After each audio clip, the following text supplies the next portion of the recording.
There to Laurie Schwab with the New York Cosmos.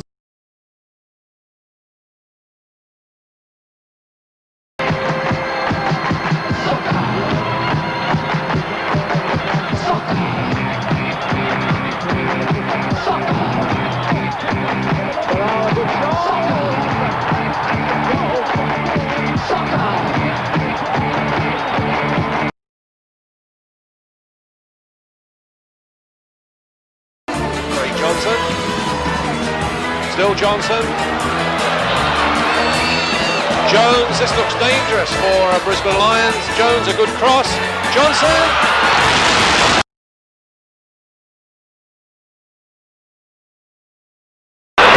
Arnold's forward, so's Manus Lemond, still Robbie Slater. Twisting and turning, getting that one across. Lemond! Manus Lemond!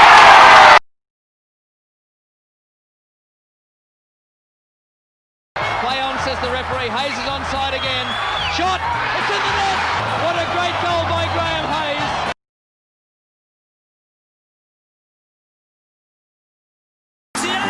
No call.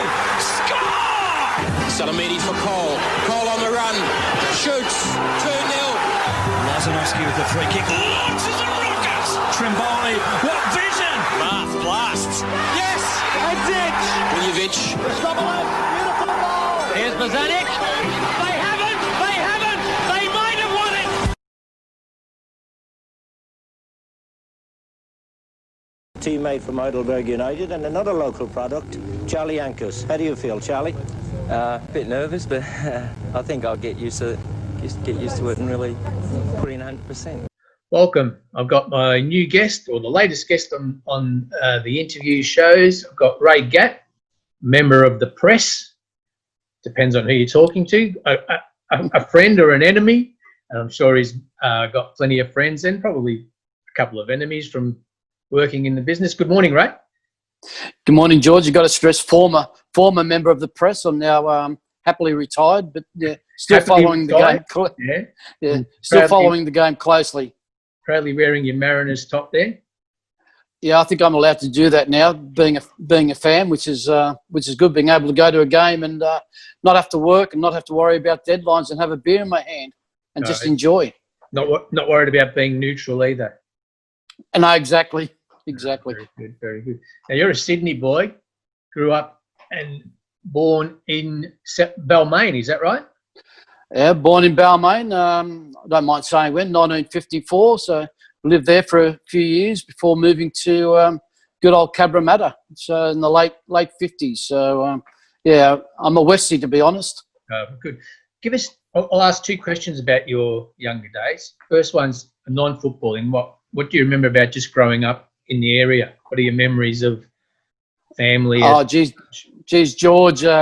Different times to what they are now. I mean, back in Cabramatta, you could play in the street. You play soccer. You could play cricket. You could play any sport in the middle of the road, and not worry about getting hit by a car or any nasty people around. So yeah, good times, difficult times early on. With the family, we did it tough. 5 boys in the family. Dad had to work 2 jobs to keep us going. And they were tough times, but we got through them, and we're all the better for it. Okay, so football memory, very first football memories. I guess it's with 5 siblings or 4 siblings, and Dad being an influence. I would imagine somewhere along the way. Yeah, Dad being Maltese, football was his first love. So my first memories are going to the Sydney Athletic Field and going to see the Prague teams of the late 50s, early 60s, and being lined up behind the goals, and Dad putting me on his shoulders every now and then just to get a view of the game, or pushing me forward to the front of the fence. So yeah, brilliant times. I'll never forget those times. So Dad would have been going to the football with five boys at one given time? No. A couple of the others came a bit later on, but myself and another brother, but mainly me being the oldest in the family. So yeah, I was the lucky one, got to go to the Sydney Athletic Field or to Mona Park to see Melita Eagles as they were then. So that club was another of Dad's great loves. But as I said, fantastic times, and I'll never forget them. Now, did you play junior soccer? I did. I played with a club called Canley Heights for a number of years. Didn't do too badly, but was no champion, obviously. But then later on in life, got together with some mates and played park football. Played with a club called Brothers Sports in the Southern Districts, and then with a club called Greystanes. Okay. Were you a specialist in any position? Did you? Yeah. As a kid, I was an inside right. When they used to have 5 up front, so I was an inside right. But later on, it was more of a midfielder and very slow one at that too, George. Okay. But you're very good on the ball, of course. I like to think so, but unfortunately, my pace brought me undone many a time. But I like to push the ball around a bit. No, very good, very good. All right, so your dad introduced you to the game. You're spoiled in a sense, like watching the teams, especially that Prague team and early 60s, as you said, late 50s, early 60s. There were some sensational players around, and that obviously left an imprint on you. Do you remember some of the stars of that particular 50s and 60s era that really, caught your eye or caught your imagination? Yeah. I remember a lot of the names, and Nunos brothers, Walter Mandel, Les Scheinflug, who's probably my first football hero. I got to see him play a number of times. Ron Lord, and there was a special player called Lou Gatto. I think he was Argentinian. He was something special, amazing player, some magic ball skills as you would expect from a South American. But look, the football in those days and the quality of the players that were here was unbelievable, and that wasn't just at Prague, but I mean it was Harkoa, South Coast United, all those teams in that era. I mean, a lot of them had great overseas players. No, but just coincidentally, and of course, sorry, you go. I forgot one great name, Leo Baumgartner, who was the master, unbelievable player. Yeah, so you saw these guys play in the flesh; they would have had a huge influence. Just in that bottom corner, in that backdrop, Mr. Gato is in there. I think he's consoling a very angry Jeff Slate, who was left out of that winning team. I noticed that Prague team. They were a fantastic club. Probably a bit ahead of their time, to be honest. But some great footballers, and they attracted big crowds at the Sydney Athletic Field. Some massive crowds. Yeah. You're talking about Les Scheinflug, who obviously was probably the star presence. I've spoken to a couple of people recently, and not only was he strong-minded and very forceful on the field, apparently he was pretty commanding off the field. Some would even go as far as saying he might have run the club. What are your recollections of that? I couldn't talk about those times, but knowing Les now, who's I regard as a great friend of mine. He doesn't live far away from me at all, which is good. So I get to see him every now and then. But judging by the way he coached and just talking to him, I would say that would be pretty spot on. I would say he would be a very, very strong, powerful, commanding influence wherever he was, on the field or off the field. Yeah, that sounds like the Les we know from a million miles away. Very, very alpha male, very assertive.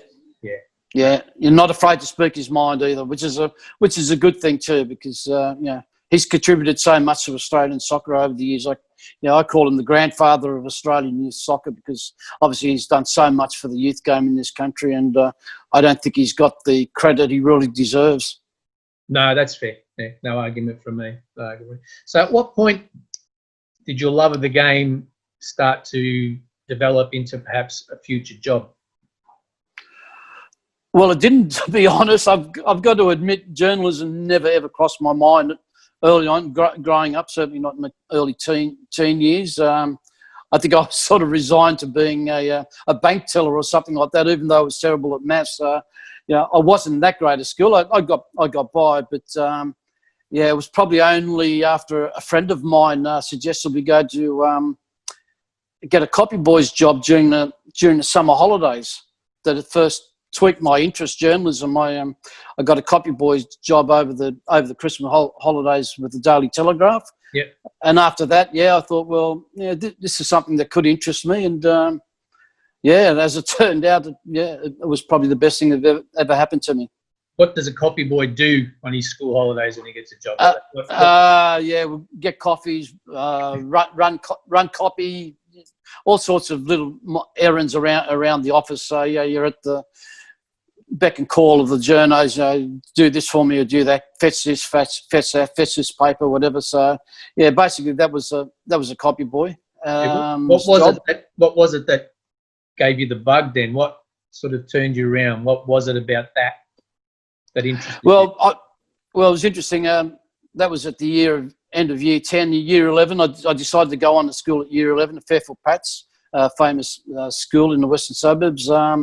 After about 2 months, I thought this is not for me, but I was sort of resigned to sticking it out. But then I got a call from the Telegraph saying there was a vacancy for a full-time job as a copy boy, and yeah, that's when I took it up, and I left school after about 2 months, and yeah, the rest is history. I ended up getting a cadetship at the Telegraph, and yeah, first up, I think I was doing a little odds and pieces, horse racing, a little bit of soccer. I ended up doing a Ampol Cup game in the early 70s, and then yeah, that's when it all really kicked off. Yeah, was that because you suggested to them I could do this soccer thing and prove myself? Did they say? They could never. You could never suggest anything to them. You had to cop what was given to you, because those days, they liked you to do all sorts of jobs, all sorts of sports. I wasn't just covering football. I covered horse racing, trotting, greyhounds, rugby league, all that sort of stuff. So, it was, and that was good. I didn't mind that, because it gave you a really good grounding in journalism, and helped me to make a lot of good contact as well. All right, because you got a love for horses and horse racing, haven't you? I do, yeah. I own a few horses over the years, and it's a bit of fun. It's nothing serious, but as I say, just a little bit of fun. But look, football's still the number one for me, and always will be. Yeah, has there been any big successes on the horse front that you'd like to share with us? No. I've had a few winners, but no champions yet. Still waiting, but some decent horses. A couple of decent trotters, and into a decent horse now called Dusty Tycoon, races in Queensland. So keep an eye out for it. Done. All our listeners will jump on board and just kill the odds on the next race, probably. I'm sure they will. I don't mind. Yeah, very good. So at what point through the journalism caper did you start to specialise or head towards more the soccer? Let me think. That was probably when I joined the Sydney Morning Herald in about the early 80s. That's an opportunity came up to become the full-time football writer, and I jumped at the chance, and didn't look back from there. It's the Herald was good. They looked after me in terms of the job. I got to go overseas to cover the Socceroos. So I'd always been indebted to the Sydney Morning Herald. But it was probably the early 80s that really got a grip on me in terms of football. Yeah. Well, by this stage, the NSL had been going for 3-4 years. Coverage by 81 was somewhere in between getting started at SBS and non-existent after Channel 10. So you've come in at an interesting time. How was it for a soccer journalist trying to get soccer stories on mainstream news? I mean, there must have been a battle. Yeah. Oh, it was. It was always a battle. Look, I was lucky that I had a sports editor who liked football, a Scotsman called the late Tom Hammond.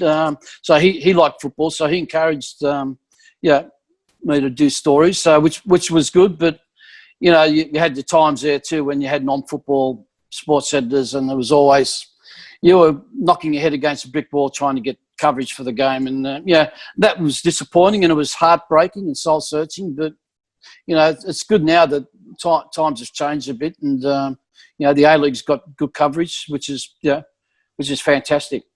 Yeah, it certainly has changed over the years. But would there have been situations where perhaps you've done some work, some articles, interviews as such, and they never saw the light of day purely because of what we call anti-soccer situation? Yeah, look, I wouldn't say it was anti-soccer. but yeah, there were certainly times when you do the hard work, great interview, and you'd sell the story to the boss, and next day it wouldn't appear, or you'd see your story cut in half, 20 paragraphs or 4 or 5 paragraphs. It was always hard, doing match reports. You cover a game, and as I say, you do your 15 or 20 paragraphs, and 3 paragraphs will get in. And they were tough times, and they were very disheartening. And you wondered, whether you're doing the right thing, still being involved, and whether it would change or not. But what you had to do was keep going, keep pushing, and keep pushing, and eventually it had worked its way out.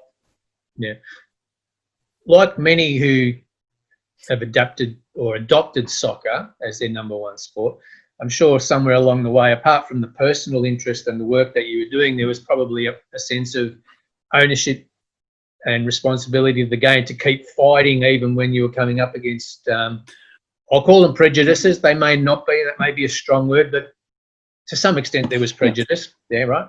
Yeah. Oh, absolutely, yeah. Look, as I said, there were some sports editors who absolutely didn't like the game, just barely tolerated it, and they would use the stories because they had nothing else to put in the paper, and they needed to fill a hole. But yeah, look, it was always a tough fight. You always felt that you needed to try and push for the sake of the game, for the people out there who wanted to read your stories and read about the game. And that was very, very, very difficult. But as I say, you just bit the bullet and you tried to do your best for the game. Yeah, on the other hand, there would have been situations where you would have been asked to write about the game in a light that probably you weren't comfortable with, but you had to maybe sensationalise or cover aspects of it that the mainstream were looking for, that a sensible soccer fan wasn't comfortable with. Yeah, look, maybe there were days where you had to, really write the difficult stories. I remember going to the sports ground, I think it was 81 when we had the World Youth Cup. Yep. Hosted the World Youth Cup, and I went with another journo, and we went to see Argentina play England. And I wasn't covering football at that stage, so we just went out just to have a look, and an almighty brawl broke out, and there was a massive fight between the Argentinian fans and the England fans. So we got back to the office. They knew we'd gone out there, so they immediately told us we needed to write a front page story about what had happened. Unfortunately, someone had been stabbed as well, so yeah, we made the front page of the Sydney Morning Herald that the next day, having only gone out as fans. But there were a lot of times like that when you had to write the tough stories. The brawls like the one at Pratton Park in 1985 between the Olympic fans when they invaded the field. That's your job as a journalist. You've got to cover it, and unfortunately, you've got to cover the bad stories as well as the good ones. Yeah. So you did the journalistic part of it. What was your personal view of, say, Pratton Park? That was a terrible day, to be honest. From memory, I was pretty damning of what happened that day. I remember writing comment pieces saying that I thought Sydney Olympic probably should have been maybe even kicked out of the league. And I remember Tom DeMarnis, who was the CEO at the time, really took me to task over that, because it hadn't been the first time Olympic had been involved in something like that, or their fans had been involved in something like that. But that was a crazy day, and it didn't reflect well on our game. And so I think it made all the news bulletins and the front pages of the paper, and it dragged on for several weeks. Yeah, it certainly was a dark period, and it was. It gets highlighted these days in I guess in a retro legendary way, but it still leaves a bitter taste, because it doesn't sell the game. It was one bad day against thousands and thousands and thousands of great days. Yeah. Exactly, but I must admit, every now and then I go to YouTube and have a look at the news report of that day, just to refresh the memories. But look, I think we're lucky, George, that the last 10, 15 years, we haven't had any of those issues. Certainly not fans invading the ground or anything like that, which is good. Yeah. Okay, you mentioned that you got to travel a fair bit with the game, I guess, following the Socceroos, and probably by extension, you became close and trusted, which is a crucial part of it. So take us through, at what point were you starting to travel overseas on tours or to tournaments? Give us a I think I think the first one I did was '85. Went to New Zealand for the World Cup qualifiers. I think Frank Arnold was in charge then. Yep. Different days, George. You were allowed to stay in the same hotel as the team. You're allowed to talk to the players, talk to the coach. You're even allowed to get on the bus and go to training, to and from training with them, which was good because they regarded you as part of the football community and part of the team. So you were with the team, and that was great. Obviously nowadays it's changed significantly and probably had to be honest. But that they were good and allowed you to get close to the players too. You end up making pretty good friends with a lot of the players because they trusted you. Especially after games. They'd invite you out to go out with them for a drink or whatever. So what happened on tour stayed on tour, to be honest, and they knew that, and they trusted you to do that. Okay, that trust factor is crucial, right? Because one, for you going forward and continuing to do your job properly, but that element of what goes on tour stays on tour, etc. If they're letting you into the inner circle, there's not only the trust, but there's that camaraderie to say that they're not only trusting you to be with them, but trusting you to make the call on when it's on the record and when it's off the record. There's a huge trust there. It is, exactly. And the important thing is that's the way you build your contacts in sport, by earning trust. If a player says something to you, or an administrator or an official, or someone says to you something off the record, then it is off the record, and you don't write it. And that's how you earn your trust, and that's the way I think I've earned my trust over the 40 odd years I've been a journalist. That players, officials, agents, whoever have trusted me to do the right thing when I'm writing about them. So trust is hugely important, and then that trust allows you to make friends with a lot of people as well. Yeah. So without giving away any trust, I don't want any weird stories, but there would have been stories that couldn't have come out at the time because it was just volatile in terms of maybe team selection or injuries or something like that. But there would have been situations when you knew you had to sit on a story and not let it out for the benefit of that setting. But now you can tell us. But were there situations like that when you went, I'm more interested in the team doing well than getting something for myself as well? Look, not team wise. To be honest, more your normal, controversial stories or whatever. You'd be given information and told, not to write it, and that was always difficult because your impact as a journalist. You were trying to. How do I put it? You had to find a balance between being a journalist and being close to a contact. There were some great stories I could have written that would have probably got me front page stories or back page stories at least.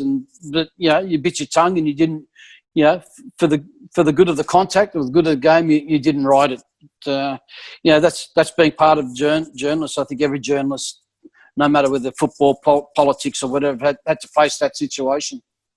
Were there ever times during that period, especially through the 80s when that was going on, and there would have been yourself and a few other journalists who had been part of that press corps, who were in the sanctum as such, or allowed to be at different times? Was there ever guys that went out of that? And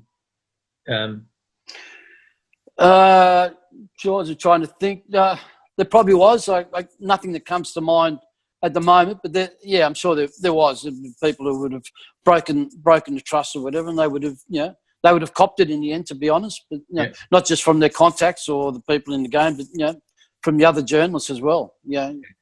Breaking confidence is not a good thing, to be honest. It's frowned upon.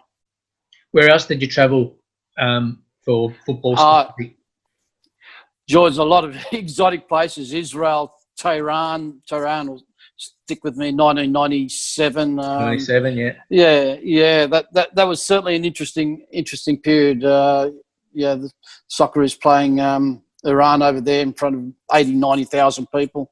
Yeah, that was unbelievable. Was that Israel, Greece? Was that as intimidating as it seemed? It was. It certainly was. The noise was deafening, and you were just wary of what would have happened if they'd got beaten. So I think it was a 1-1. I think it was a 1-1 draw. 1-1, I think Harry Kewell scored. Certainly one of the more interesting places I've been to. Israel was certainly very interesting. I think that was 85. I went there as well.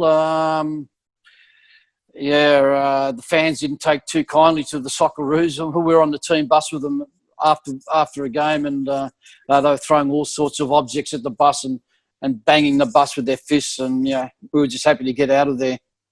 Very good.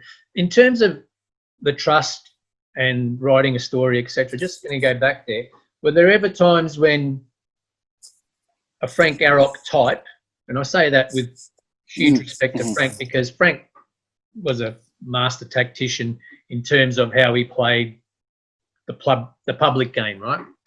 Would he have, along with you in cahoots, or maybe not with you in cahoots, set up stories that he knew would go out to suit what he wanted? No, George, no, not really. Never. I mean, he may tell you about a selection or whatever, and maybe say, he was going to play player X, but please don't put that in the story, which you would do out of your pride for your country, and not to give the opposition a hint of what was going on. But he'd try and let you know what was going on within reason. So but never in cahoots or to concoct a story to put out there to throw someone off. No. Well, I had to ask. No, that's okay. That's fine. Speaking of overseas tours, just in the last few minutes before we went on air, I had someone mention the Scotland under-16 World Cup in '89. Yeah. And you might have come up with an interesting scenario at Colombo Airport with Ross Aloisi and Will Hastie. You remember that one? I certainly do. Look, I was the only Aussie journo on that tour. It was the World Youth Under-17s in Aberdeen, or in Scotland. But they were based in Aberdeen. On our way there, we stopped off at Colombo, and walking from the transit lounge to go on board, and I was next to Ross and Willie Hastie, and all of a sudden we heard this scream and looked up, and bang, this guy had just jumped off a ledge and committed suicide. And Ross and Willie turned white, which is not bad for Ross, because he's got a little bit of that Italian colour about him. And I had to drag them both away, because it wasn't a very nice scene. There was blood, unfortunately, blood everywhere, and the poor guy died. So I had no idea that's where this story was going. No, didn't you? Oh, okay, fair enough. Yeah, so that was a pretty horrible moment. So I don't know how it affected Willie and Ross, but I got them out of there very quickly. Okay, well, there is an interesting experience. Speaking of time with the Socceroos, the young Socceroos, and travelling, you would have obviously made some friendships with a host of players. We've mentioned Frank Arrock. What was your relationship actually like with Frank? Up and down, to be honest. I remember when he was. I remember when he was coaching St George. Could have been. I've forgotten the year now, but they were playing some terrible football, and I think I wrote something along the lines of I'd rather go and watch Laurel and Hardy movie than watch St George play. Anyway, just so happened the next day St George had a function, and I turned up there, and Frank just sort of grabbed me very, very strongly by the elbow, pulled me aside, and gave me what for. And look, it was probably not something I probably should have written to be honest, but he was far from happy with it. But excuse me, but that's a funny story with Frank. But otherwise, look, Frank was an interesting character. I wouldn't say he was a great tactician, certainly not along the lines of an Eddie Thompson or whatever, but he was a very, very good motivator, and he knew how to get the best out of players. And his tenure with the Socceroos very early on was excellent because he got them believing in themselves. He instilled a bit of mongrel in them. Yeah. And, when you had players like John Kosmina, David Ratcliffe, Steve O'Connor in that squad, then, you could see where the mongrel came from. But Eric certainly had a lot going for him, and what he did at club level was terrific as well. Yeah, absolutely. No, he had a sensational career, and he did transform the Socceroos into a competitive unit. Absolutely. We went from being easy beats to competing with the best in the world, and it was a noticeable change and a welcome change at the time. Yeah, but you're right, Joel. I made a lot of friends, sort of like, as I said, Les Scheinflug, were great mates with, and the late Eddie Thompson I had a lot of regard for, and obviously Rally Rasic, but I'll get back to Rally later. Tomo was a fantastic coach. I think he didn't get the credit he deserved. He had a brilliant football mind. You could, straight after a game, you could talk to Tomo and he could tell you what went wrong. He didn't need to look at a video. He didn't need to look at his notes or whatever. He could tell you how the game panned out and where they won it or where they lost it. In an instant. Great, as I said, great football mind, and I think he did some pretty good stuff with the Socceroos. Certainly unlucky in the those World Cup qualifiers against Argentina. They really they really made Argentina work hard for those results. Yeah, well, it's as good a time as any to talk about Raleigh. Talk to me about it. Yeah. Raleigh.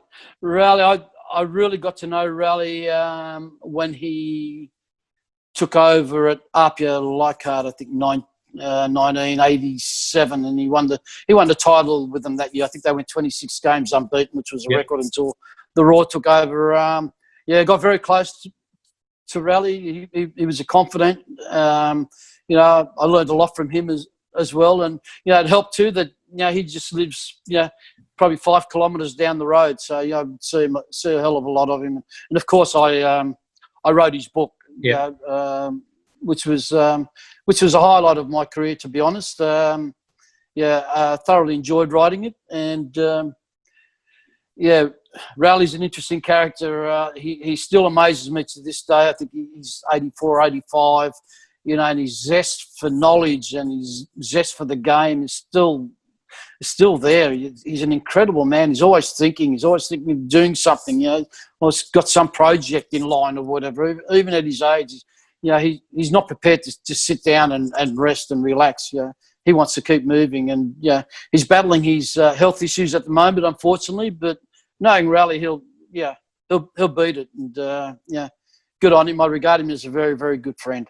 Yeah, look, his attitude is very positive, and you can see it's all about, like as you said, looking for the next project, continually doing things, obviously recognition for the 74 team and the love he has for those players that were part of his team, and, their bond is clearly strong and public. We can see that. Yeah, look, the good thing about, being with Raleigh was that I was able to, get involved with the 74 team as well. I mean, not at the time, but in later on, ended up becoming very good mates with a few of the people like Ray Richards and Jimmy Rooney, Doug Yacenovich. I got to know those guys: Adrian Alston, Ray Bart, Jack Riley. The list is endless. And they took me in as part of them as well when I was writing the book, and at various functions I was invited to, reunions, and and that's something that will stick with me forever as well, because that 74 team, they're unbelievable. They took our game to another level, to be honest. Yeah, for a bunch of part-timers, they were sensational. Going back to, obviously, you wrote the book, very good book. I've read the book. It's a while ago, but it's a great book. I had some questions here for later, but I'm going to bring it up now. You said you enjoyed doing it and working with Raleigh. Is there any potential new books that you're going to be working on, or that you're contemplating for the future? Is it a project you want to do? No, George, there's no joy in writing books. There's certainly no money, and you only do it for the love of it. Definitely no money. Absolutely no money. Certainly not in football books, unfortunately. Yeah, if I had a brilliant mind and be a novelist, then maybe. But no, I'm just happy to go along doing what I'm doing now. But with that book, I'll just get back to the book. Yeah. Raleigh had been on to me for ages to do it, and sort of kept putting him off because he really didn't have the time. But finally, he broke me. He said he was going to get 5 or 6 people to do a paragraph each in the book, or 2 paragraphs each in the book. And I said to Raleigh, that's not going to work. That's a stupid idea. And he looked at me and he said, then you're going to write the book. So I said, okay, I'll write the book. And one of the things I said to him is, Raleigh, if we're going to write the book, we'll set it out and we'll have certain ideas. I'll talk to you for a couple of hours on the one subject and the one chapter in the book. We're not going to digress, because I know what Raleigh's like. He'll ring you up and say, I only talk to you for 5 minutes. An hour later, you're finally off the phone. But obviously it never worked out that way. We'd meet up and say, all right, we're going to talk about, let's say, the Iran game. And we start talking about it, and all of a sudden you go on to another issue, something outside of the book, something happened in the game, and you get sidetracked for 40 minutes or whatever, and you've lost half your time. But eventually we got there. But I'm glad we did, because it is such an interesting story. His early life is, he was an orphan. That's spent time in several orphanages, and that's where he got his that's where he got his commitment and his determination and his desire from living in the orphanages and the regimentation of the orphanages. And I think the most important the part of the book that really got to me, and I'll say this, he had us both in tears at one stage. It was when he recollected the time he was getting ready for a match and he was warming up, and he got a guy in the crowd yelled out, "Hey, Rasic, come over here." And Raleigh ignored him, and the guy kept saying, "Rasic, come over here." Eventually, Raleigh wandered over, and the guy said to him, "I want you to meet your brother." He hadn't met he knew he sort of had a brother, but he never met him. And and Raleigh had tears in his eyes recalling that story, and so did I, to be honest. And that part of the book I really enjoyed writing. And Raleigh said he was so emotional that day he had to tell the coach that he couldn't play, so he just stayed with his brother. Yeah, no, that's fair enough too. Great book, well done. And I know it's hard work, and I know there's no money in it, but for the sake of soccer history and recording certain stories, if you change your mind, that wouldn't be a bad thing if you did maybe 1 more or 2 more, maybe smaller versions, but it's good to record our history, right? It is, George, it is. And I'll keep that in the back of my mind when I'm fishing at the entrance.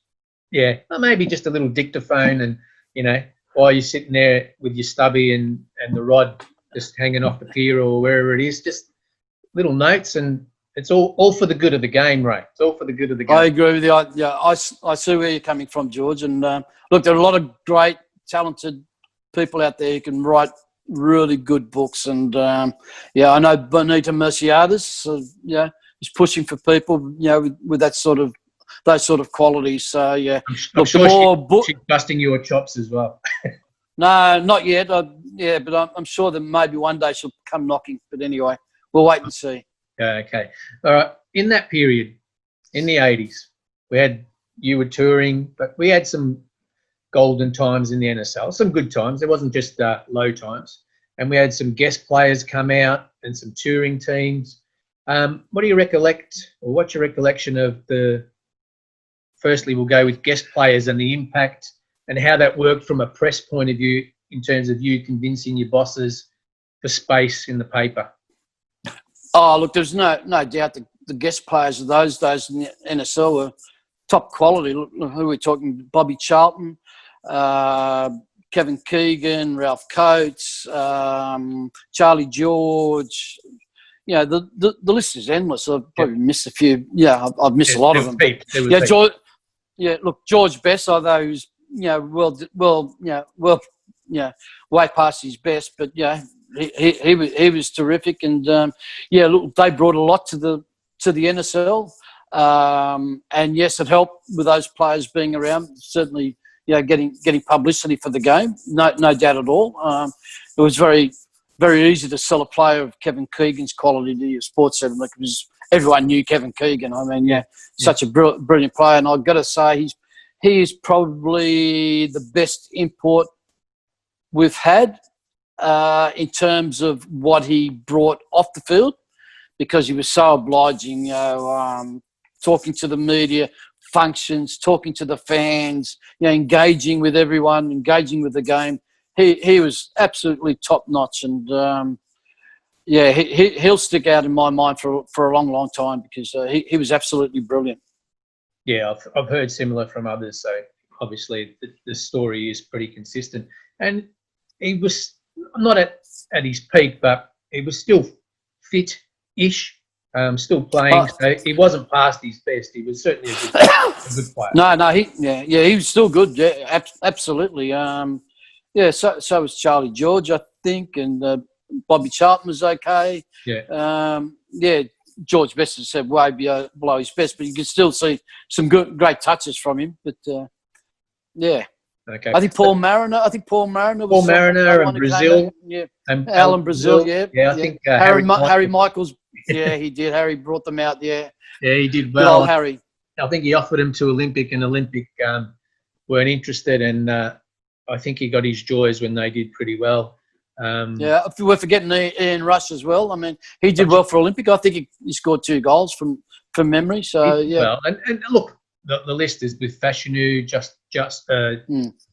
young Fashanu, the younger brother, the older brother, but came before. Fash the Bash. But one of the ones that I remember that I don't know that gets much because in terms of success on the field, he wasn't a huge name, but Davy Provan, the ex-Celtic player who went to Olympic, I think he had a 6-week spell at Olympic, and I reckon pound for pound, he was very successful in that period, like in terms of win-loss and what he brought to the team. Absolutely. Yeah, absolutely. Joe, he was brilliant, absolutely brilliant player. So much skill and pace, and you could see his quality. And it was no wonder the Olympic fans loved him. He was sensational. Vivid memories of him and what he did for Olympic. Yeah, he was very good.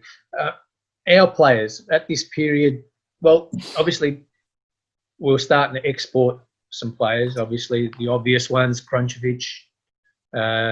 We'll call Johnson an export for the sake of the argument.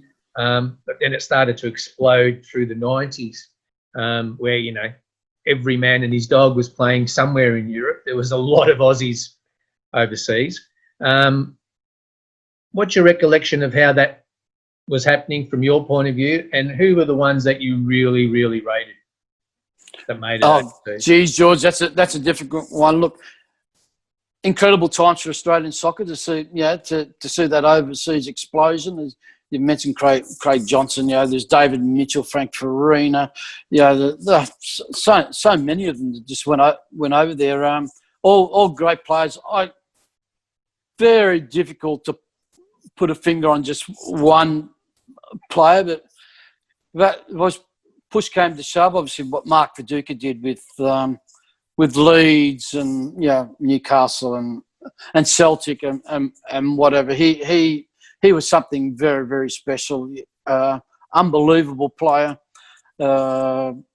Sad that he hasn't had more to do with the game in this country, but I believe that's starting to change now, and I think the golden generation theme that's starting to help a bit. But look, there's so many great players. Let's not forget Mark Schwarzer as well. Goalkeepers don't get a great rap, do they? I mean, they sort of get forgotten, but his career over there in Germany and then in England, absolutely stunning. I would have him in my top 3 all-time great Australian players, to be honest.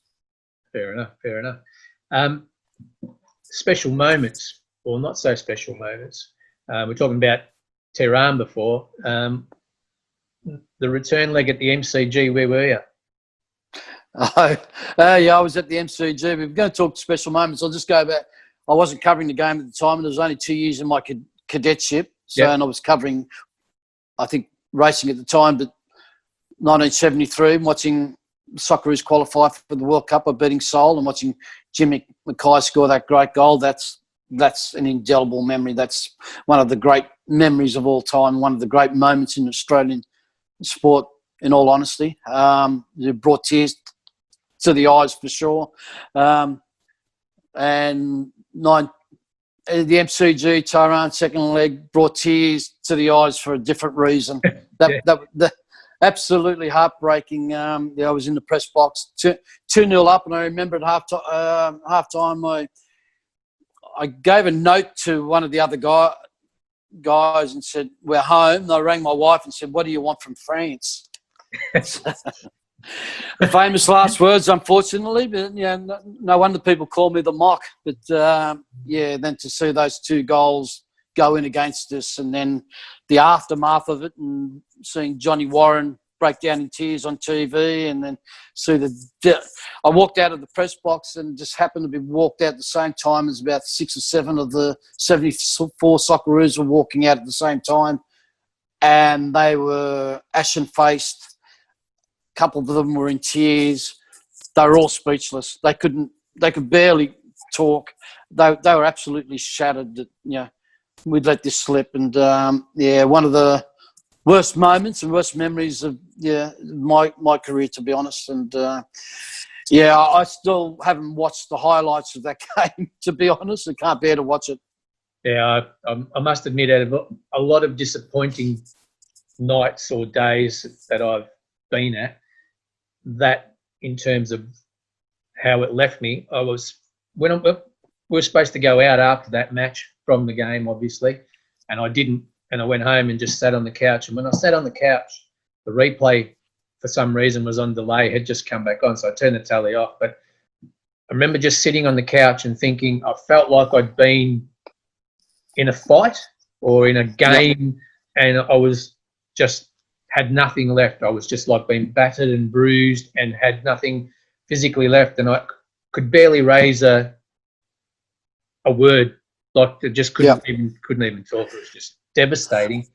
What, in terms of everyone has an opinion about all the things that transpired, because there's a few theories, from blaming Venables to the Horvat Ivanovic story to the idiot that ran onto the field. Where do you lie with that? All of it, all of those, George. All of those. Yeah, I do think Venables made a mistake by not making a change. I would have certainly brought on Milan Ivanovic. I think he would have made a huge difference. I think just his patience at the back, just his coolness and calmness at the back, just would have settled things down a bit. I mean,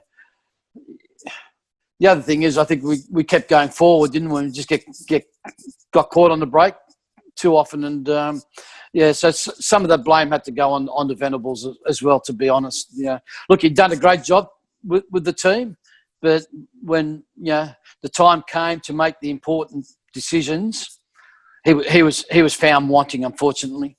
But just getting on that subject where you said how you felt after the game, I went back to the team hotel afterwards, and I saw Robbie Slater and Graham Arnold, who I'm pretty good mates with, and couldn't get a word out of them. They were just still shaking their heads in disbelief, and certainly their eyes were still very red. I think they'd shed a few tears in disbelief as well. So yeah, I think that's a subject we've got to get off very quickly, George. Let's jump to a highlight, 2005, and we'll call it the Aloisi night. What a night! Obviously, in the press box at ANZ, and I had some help that night too. A guy called Brent Rood was actually doing the match report, and I was there doing the as the late Mike Cockrell would say, the pipe and slipper story. A bit of the analysis and a bit of the colour, which suited me fine. And very nervous times, very very nervous times. Yeah, when Bresciano scored that goal, I thought, well, here we go, we're a chance. And then the penalty shootout, I just didn't know what to think. And then when Mark Schwarzer produced those 2 fantastic saves, I thought, well, this is it. this is going to be it. And when Aloisi stepped up, I remember I actually stood up on one of the seats and put my hand up against the glass partition, as did a number of other people. Journos there, unashamedly, were just willing that ball to go in. And when it went in, the whole press box erupted. I mean, it was pandemonium, and it was just crazy stuff. I felt sorry for the poor guys who had to write for the edition, because the noise factor was unbelievable. But that's a huge memory. A huge memory. Special day for a lot of us, especially for people who'd been through so many of the failed campaigns. And when I say failed, well, it didn't qualify, but that was part of the journey that we clearly had to go on to enjoy 2005, because we've absolutely become a bit ho-hum in terms of qualifying since, but our performances probably at the World Cup finals as such haven't been up to standard, have they? No, to be honest, we've been found wanting, unfortunately. There've been bits and pieces where we haven't done too badly. I think we copped that 4-0 shellacking from Germany and South Africa. That was pretty poor, but they did bounce back. Pretty unlucky not to go through. A few things went against them that year, but obviously 2006 was a standout. That Japan game, scoring our first goal in a World Cup and winning our first game, and on the same day was incredible. It was, to be honest though, it was a journalist nightmare, because we were right on deadline for that game, and I think I changed my lead paragraph 3 times in the space of 5 minutes. First time I wrote, we were out of the World Cup. The second one, we were still a chance, and the third one, we actually won, and here we are. We're a chance we might get through to the next stage. It was a bit like that coming from behind, but the way the drama built and whatever, because really at the point of conceding that first goal, and I thought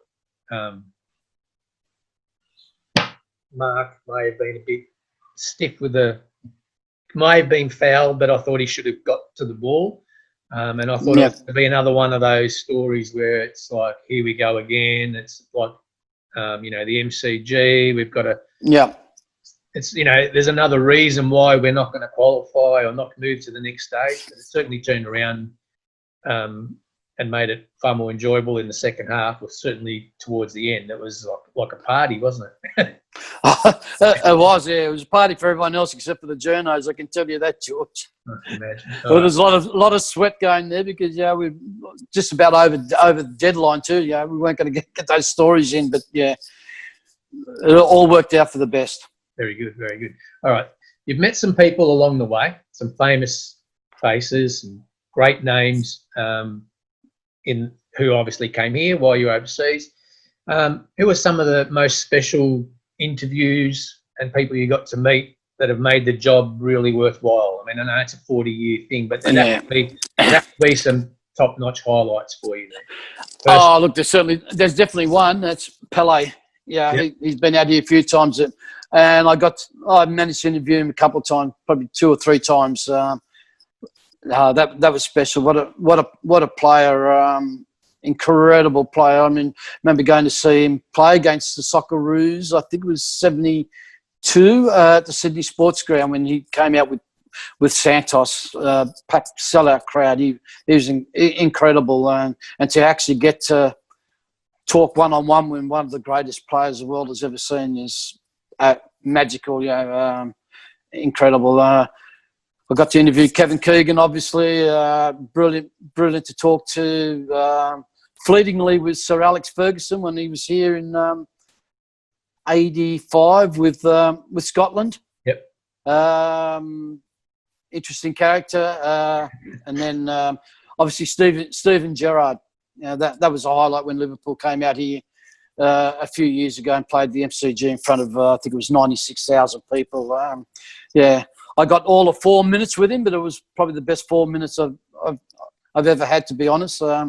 Good guy, nice guy, very obliging, but had the Liverpool media guy just standing nearby with a stopwatch saying, you've got 1 minute left, 30 seconds left, and trying to get all these questions in, but look, it was still a joy to talk to him. Very good. I'm going to fast forward a bit, and I'm going to throw some word association up for you without notice, but I'm sure you'll be comfortable. These are probably opinions you've had before publicly, so it's not like the first time. Yep. Promotion, relegation for the A-League. Has to come eventually. All for it. I'm just a little worried about the financial aspect of it, but we've got to have it eventually. For the game to move forward, we need a second division and we need promotion and relegation. Simple. Okay. In terms of first past the post for the champion against the top 5 or top 6 format, where do you lie with that?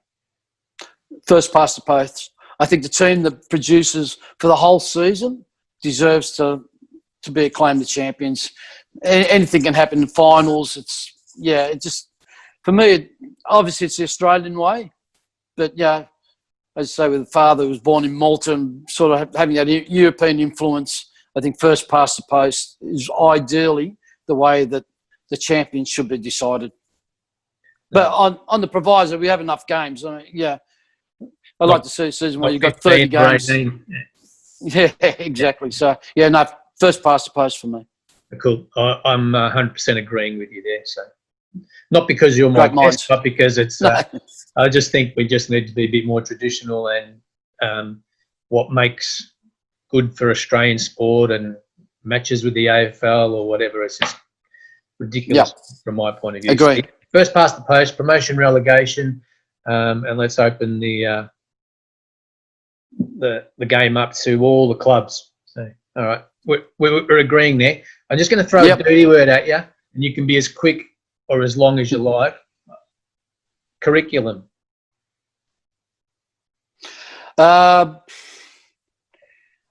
Don't like the Dutch curriculum, to be honest. I don't think we should be pigeonholed into playing a certain way. I think the best avenue for young players is to be able to play all sorts of systems. Yeah, not just 4-4-2 or 3-5-2 or whatever, or 4-3-3. Just let the kids play all sorts of systems. Let them get used to it, and that'll only benefit the game. That's my opinion anyway. No, that's good. And for the record, I agree with you as well. We're going to throw up this schoolyard situation. So I want to pick, or get you to pick between some players. So my analogy for me in a pub is, if you're trying to discuss who's better, black or white, I always say line them up in the old schoolyard at lunchtime, because that was the most important game of your life, that lunchtime, and you had bragging rights till lunchtime the next day, right, against your biggest enemy, who's also probably your closest mate. So pressure's on. You win the toss, right? You give me first pick. That's by side. You get first pick every time of 2, right? So we'll get left. We might even put our 2 sides up on Twitter at some point and let Soccer Twitter decide which is the better. So you win the toss, and your first 2 to choose from, Pele or Maradona? Pele. Absolutely Pele. Didn't take you long there. One of the greatest players we've ever seen. I was just watching his highlights a week ago, and what he did, and there was actually a documentary on him the other week too. I saw. Unbelievable player. Unbelievable. Okay, well, I'll have to settle for Diego in my team, but I would have picked Pele if I'd won the toss, let me tell you. Okay, Messi or Ronaldo? Oh, that's line ball. I'm going to go for Ronaldo, because he's done it in England, he's done it in Spain, and he's done it in Italy, and that's the main criteria I'll use. I think Ronaldo. Okay, I'm going to leave the hard one till last, but I'm going to add an Aussie flavour. Goalkeeper, Schwarzer. I know you're going to go. Yeah, go on. Or Lord? I love Ron Lord. I'm friends with him on Facebook and everything like that, and I've spoken to him a couple of times, and I remember him as a player. I've got to go for Mark Schwarzer. I first saw Schwarzer in 1989 at that World Youth Cup. I saw what he did, and we know his longevity in the game. We know what he's done. He's played in Germany, England, been a Socceroo legend. I think I'd go for Mark Schwarzer. Okay. The lone defender, effectively, in this five-a-side, because you and I will be sitting on the bench and we can pinch you at times. But Charlie Ankos or Craig Moore? Oh, interesting one. I'm going to go for Craig Moore because he's a mate of mine and someone else. When he went to Scotland very early on as a 17-year-old, and I wrote the first story about him when he was in Scotland, and he was terrific with me, and he's been a really good mate over the years, and and what he's done as well, where he's played in Scotland, England, Germany. I would go for Craig Moore. Okay, cool. But I'll never forget Charlie Yankos' goal against Argentina. Okay, well, I'm happy to because Charlie's one of my favourite players of all time, so I'm not disappointed with what's left over there. Okay, here you go. Midfield position, and good luck with this one. Gerrard or Souness? Easy one, Gerrard. Easy. Absolutely, Stevie Gerrard. Yeah, what a player. Fantastic player. What he did for Liverpool was unbelievable. Just some of the goals he scored, and great leader as well. So I'll take Stevie Gerrard any day. Didn't take you long to think of that one, did it? I thought that would be your hardest one. I thought that would be the hardest one. Yeah. Look, Souness is obviously unbelievable as well, but I think Steven Gerrard's probably a better player overall. Okay, very good. All right. Now, Central Coast. By the time this goes to air, this story may be null and void, but they're up for sale if you believe what you read in the papers. Where do you stand on that, and what's the solution, Ray? George, it had to happen. I'm glad it's happening, but I'll preface those remarks by saying I think Mike Charlesworth should be thanked for what he did for the club. He saved the club back in 2012-13. When he invested in the club, otherwise it could well have gone down. Unfortunately, things have gone pear-shaped over the last few seasons, and that's because he hasn't been able to invest the sort of money that's needed. I feel sorry for him because he's not as cashed up as a lot of the other owners in the A-League. So Traffic Kafenko with Sydney FC and the Wanderers people, and Melbourne City and Melbourne Victory. He's had to do it on his own. He's got no one else investing in the club. But look, it is time for him to move on. The club needs to be sold. Hopefully, it's sold to someone with a passion for the Central Coast. Someone who's going to put back into the club. It needs to be sold to someone who's going to guarantee that it's not going to be relocated, and that's the most important factor because if the club is relocated, then I think that'll be a disaster, not just for the Central Coast, but for the game in general, in my opinion. Okay. So if I give you a month in charge to try and sort things out, what measures do you put in place in terms of from the football operations and running of the club? Football operations, obviously, need to look strongly at the squad, at the playing squad. We need a lot more depth. We need some good quality players. I would love for the new owners to invest in a couple of really good marquee players. I think that's essential. A couple of name marquees would be great. It would influence the fans to really buy into the club as well. We need to keep developing some of the juniors because that's where you can make some money. They've got some great juniors at the moment that eventually we could probably sell and make some decent money. But I think strengthening the squad, giving more resources to the management, and Sean Milkamp does a great job, but he needs a bit of help there. He needs more staff and to help run the club, to be honest. And that's where I think most importantly we need to sort out. Should Laurie McKenna come back?